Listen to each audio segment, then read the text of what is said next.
Imagine there's no countries. Speak of war, we're gonna be all together one day, forever, with light. Thank you so much.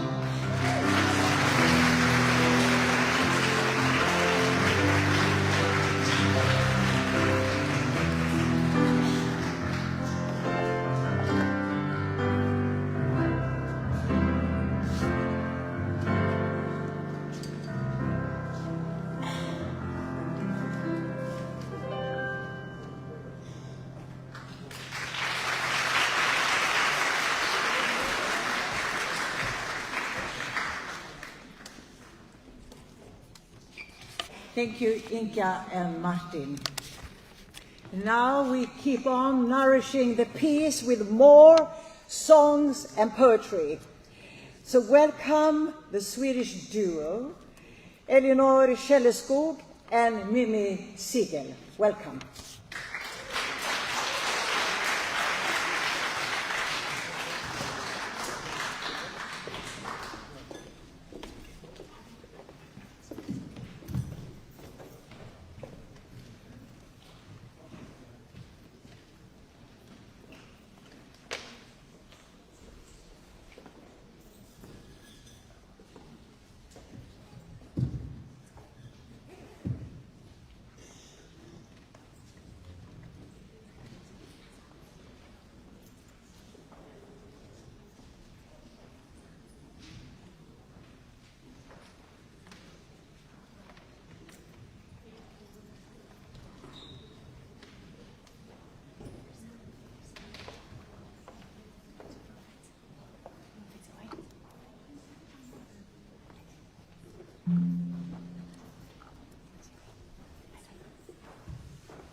respected Mahasangha, respected faith leaders, professors, scholars, government officials, and everyone here.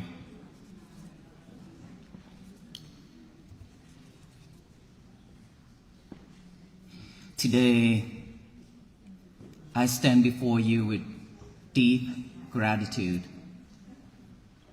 Receiving the World Peace Award here in Stockholm is a great honor. I accept it with humility, not as something belonging to me alone, but as recognition of every person who still believes that peace is possible and is willing to work for it. On October 29, 2025, at the gate of the Huong Dao Vipassana Bhavana Center in Fort Worth, Texas, USA, before me was a road that would take us across the United States. Beside me were Theravada monks from United States, Thailand, Laos, Myanmar, Vietnam. We carried our ropes, our bows, and a simple message: peace must begin within each of us. For 112 days, we walked approximately 2,300 miles or 3,700 kilometers. We passed through 10 states before arriving to Washington, D.C. We walked through small towns, crowded cities, rain, cold winds, and many difficult days. But the true meaning of the walk for peace was not found in the number of miles we traveled. It was found in the people waiting beside the road. We met children holding handmade signs. We met veterans, police officers, firefighters, nurses, teachers, immigrants, public officials, and families who had driven for hours just to stand with us for a few moments. Some offered flowers, some offered food and water, many offered their tears. They did not cry because they were weak. They cried because something within them had been waiting to hear that peace was still possible. I did not have a gift. And of course, when people come to us with questions like, "Can you help me find peace?" I wish I had something like that to give. But of course, I did not have a gift that I could place into their hands. Peace cannot be handed from one person to another. It cannot be purchased with money, received through an award, or imposed by force. We may pray for it and speak about it, but unless we learn to care for the anger, fear, and sorrow within ourselves, peace will remain only a beautiful word. If a person is hungry, watching someone else eat will not remove their hunger. In the same way, listening to others speak about peace will not bring peace into our hearts unless we practice it ourselves. This is why our walk was not a protest against anyone. We did not walk to defeat a political party, condemn a nation, or persuade anyone to follow our religion. We walk to remind the human family of something we already know but often forget. Every person wants to live without fear. Every parent wants a safe future for their children. Every child deserves to grow up without being taught to hate someone they have never met. Across America, I met with so many people behind different faces, languages, religions, and political beliefs. I saw the same human heart. That heart can be wounded, but it can also be healed. It can hold anger, but it can learn forgiveness. It can become divided by fear, but it can return to compassion. Our world moves very fast. Information reaches us within a second, but understanding often arrives too late. We react before we listen. We judge before we know the whole story. We speak while anger is still burning, and our words travel farther than we ever intended.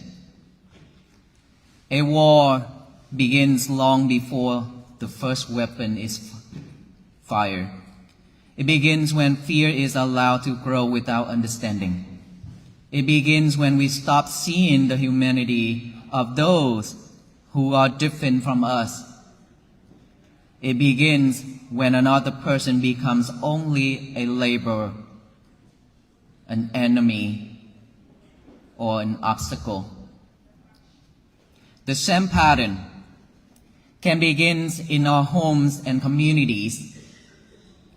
Every harsh word adds something to the world. Every act a patient adds something to.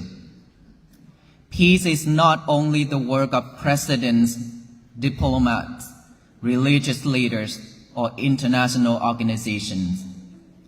It is also decided at the dinner table, in the classroom, at the workplace, and in the moment when we choose whether to answer anger with more anger. Peace does not require everyone to think alike. It asks us to remember that disagreement does not remove another person's human worth.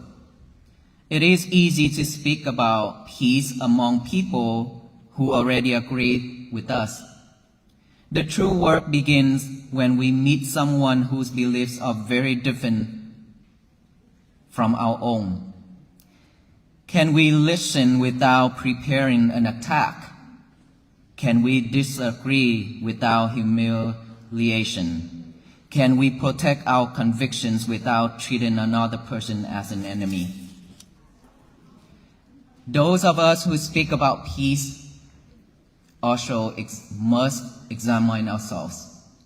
We cannot call for harmony in public while creating division in private. We cannot ask nations to forgive while refusing to forgive within our own families and communities. We cannot expect society to become kinder if our own words continue to carry anger and contempt.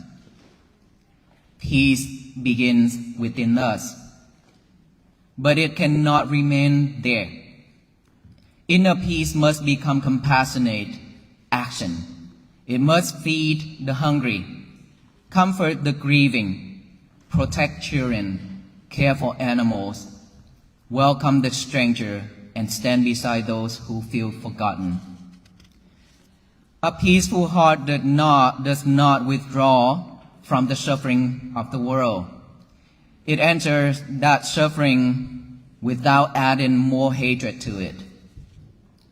Today, the same message has brought us to Sweden. Stockholm is known around the world as a place where great achievements are honored and serious conversations about humanity's future are held. Yet peace cannot live only in ceremonies, conference rooms, or official declarations. It must enter our daily lives. It must guide how we speak, how we lead, how we treat other people when no one is watching. I received this award on behalf of the monks who walk beside me, the volunteers who serve quietly, the officers who protect us, and the people of many faiths who prayed in their own ways along the road. I also receive it for every person who came to us carrying a private sorrow and hoping that peace was still within reach. This award does not mark the end of our work. It gives us a greater responsibility. Recognition gives us a voice further reach. But what matters is how that voice is used. I will continue to use mine for nonviolence, compassion, understanding, and dignity of every human life. And today, I ask each person here to make one quiet commitment. Do not wait for someone else to begin. Choose one place in your life where peace has been missing and take one honest step towards it. A single step may not carry us across a nation, but without that first step, no one crossed the road. One voice may not end a war, but it can prevent hatred from entering another heart. One act of compassion may seem small, but to the person who receives it, that act may change everything. May those living in war find safety.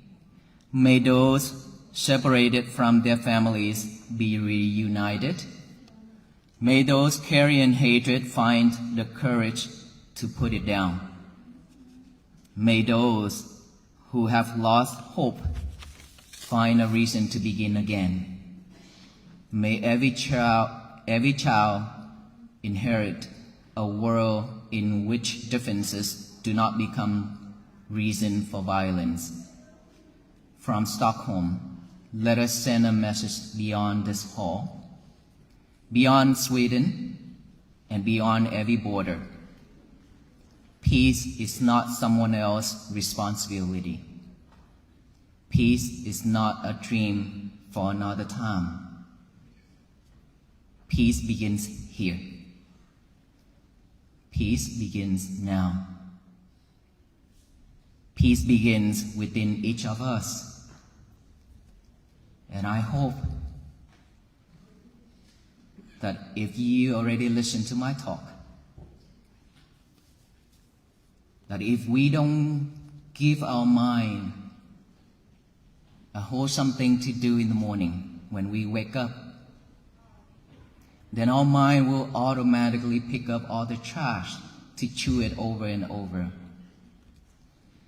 Trash means all those unhappy things, hatred, anger, delusion, greed, so on. Once our minds are filled with all those defilements, we will mess up our day. So before we mess up our day, in the morning when we wake up, always remember to make our own bed. And then get a piece of paper and a pen out, write down the statement called, who knows that statement? Who knows that statement? Raise your hand. Okay. That statement says, today is going to be my peaceful day. You begin your day just like that. Just write that statement down. Today is going to be my peaceful day. Instead of letting your mind fill with anger, greed, delusion, now we wire our mind to have a wholesome message, which is today is going to be my peaceful day. Write that down, read it over and over with our eyes, and then read it out loud. To tell the universe that today is going to be my peaceful day. It's mine, no one else. And I am the only person in this world who can mess it up. No one else. Because I have a choice. I have a choice to mess it up or not. To determine that today is going to be my peaceful day, to tell the universe that positive statement, because we've been spread hate, delusion, greed, and all those things, unwholesome things to the universe already, so much from generation after generations, and that is why the universe returned with disasters, and then we suffer. So now we need to change by spreading only loving kindness and compassion and mindfulness to the universe by doing that message, that statement. Today is going to be my peaceful day. And then throughout our day, just live peacefully, mindfully, one task at a time. Because we've been multitasking ourselves. Not every day, not just every day, but right now, earlier when I talk, most of you were also sidetracked. Do you know what you sidetracked with? With the slideshow, the video earlier. So when your eyes catch that, your ear cannot listen to me, cannot hear what I say. Is that true? Because our mind can only pick up one thing at a time. When we pay attention to this, we are not pay attention to this. When we pay attention to this, we cannot pay attention to that. So one thing at a time. We are multitasking ourselves every day and for many years already. That is why we suffer.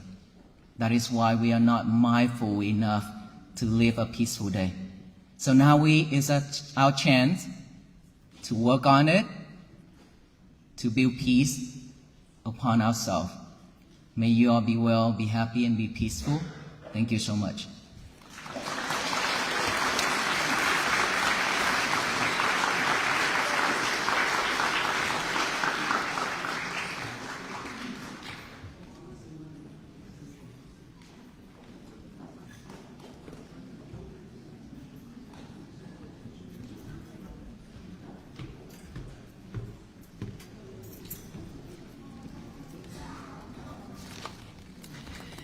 Thank you so much, Venerable Paññākāra. Really, really a role model for what the man can do. And this should be on the headlines in Daily Telegraph, Le Journal, in each paper of the world. So now I changed the date of peace from Monday to Sunday till today. So today is peace here, and war is only in the history in our past. And peace is today, today, today, and tomorrow, and the rest of the eternity.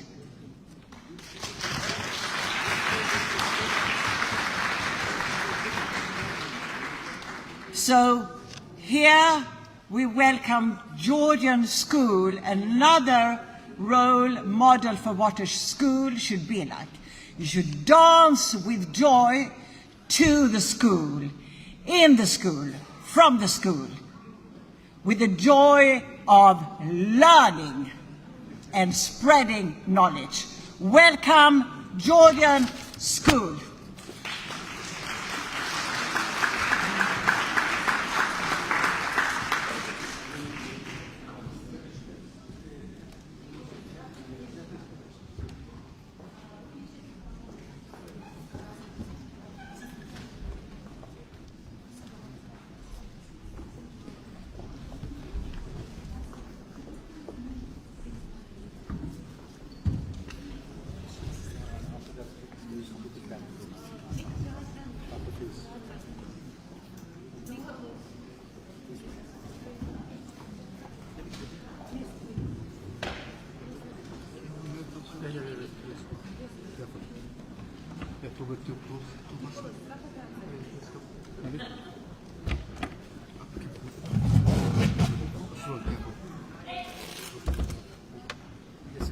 This is fine.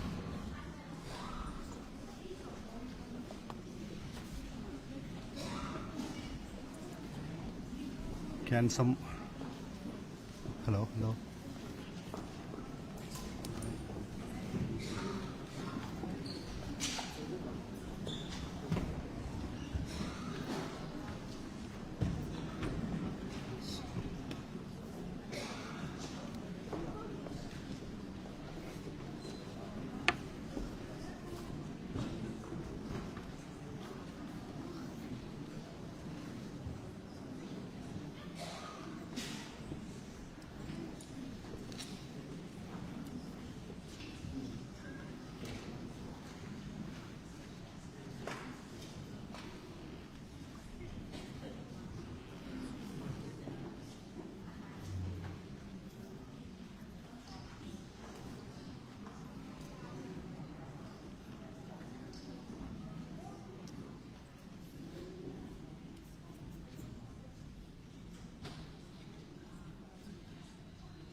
Yeah, thank you so much, Georgian School. And from Georgia to Peru, Dance Marinera performed by Anthony Basurto Sanchez and Olivia de la Cruz Eriksson. Bienvenidas!